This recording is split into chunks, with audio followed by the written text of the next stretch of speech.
Okay, how does that really translate into policy beyond simply talking tough? Others say that to hold back would be like appeasing Hitler in the run-up to World War II, turning into that kind of supercharged debate. Tonight we're dialing down the heat, turning up a light, back talking strategy now. CNN's Jill Doherty in Moscow and Anne-Marie Slaughter, Dean of the Woodrow Wilson School at Princeton University and author of The Idea That Is America, Keeping Faith with Our Values in a Dangerous World. So Jill, Secretary of State Rice isn't stopping to meet with the Russians in Moscow. She is going to speak to the French and then on to Georgia. What do you make of the fact that she's not even talking to the Russians?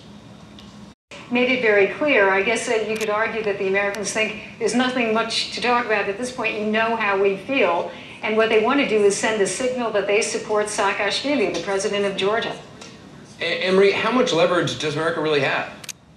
Well, we've got diplomatic leverage, and the real question here is whether the Russians aren't going to overplay their hand. I agree with Jill that I think they have accomplished their objectives, and from their point of view, this was a long time in coming. They were going to make clear that they were back. But at this point, if they keep pushing, they're clearly way beyond the initial conflict. They're way beyond even humiliating Saakashvili. And you've had the leaders of 6 former Soviet states in Tbilisi with Saakashvili. If you then have Sarkozy representing the European Union and Secretary Rice representing us, you're putting the Russians then very much in the wrong during the Olympics, which doesn't make China happy at all. And you do have the possibility of suspending them from the G8, from the WTO, and effectively making them a big power again, but a bad boy. And it's not clear to me that's in their interest. Jill, John McCain, Barack Obama, President Bush, they were all talking about Georgia being part of NATO.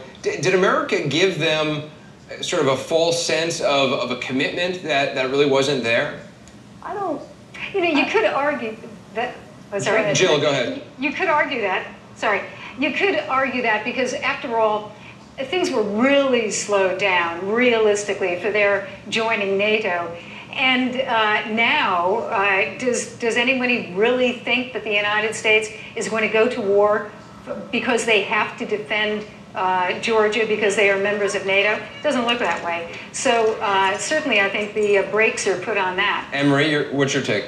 I agree with that, but it's also very clear that the State Department and the White House told Saakashvili over and over again that the Russians were doing things to provoke him and not to respond. We made it absolutely clear that he should not respond, he should not use force, and in that sense, he definitely overplayed his hand. But I agree overall, I think Georgian membership of NATO is not in the cards. Anne-Marie Slaughter, Jill Doherty, appreciate your perspectives. Thank you. Up next, Attack Politics, the target, Barack Obama, and a new book by the same author who went after John Kerry 4 years ago over his Vietnam swift boat record.